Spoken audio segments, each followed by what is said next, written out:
According to your knowledge of the subject Dawah, what is the most important verse in the Quran which gives instructions about passing the message of Islam to non-Muslims?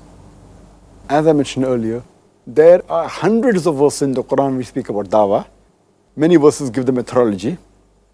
But according to me, the master key for doing Dawah to the non-Muslim is Surah Al-Imran, chapter number 3, verse number 64, which says, Kul ya ahlal kitab, say, O people of the book, ta'alaw ila kalmatin sawa'im baynana wa baynakum, come to common terms as between us and you.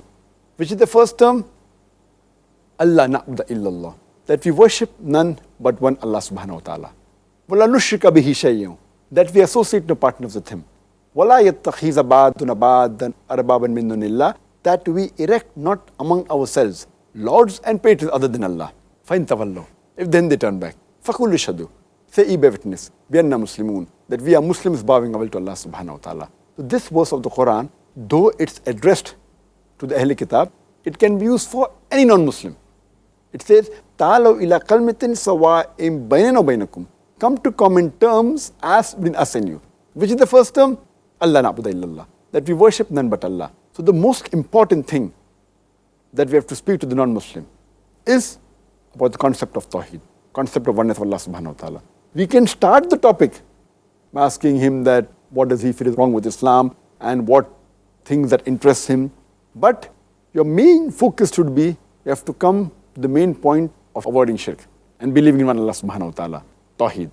Unless you don't come to Tawheed, your dawah will be useless.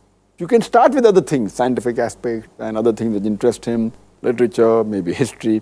But unless you do not prove to him about Tawheed, the oneness of Allah subhanahu wa ta'ala, your dawah will be useless. You have to prevent him from doing shirk. Therefore, I call this verse of the Quran as the master key for dawah.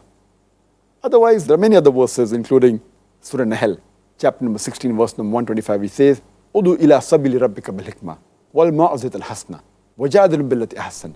Invite all the way of thy Lord with wisdom and beautiful preaching, and argue with them and reason with them in the ways that are best and most gracious. So ya Allah subhanahu wa ta'ala tells us that when you do dawah, you have to do with hikmah and husna in ways that are best and most gracious.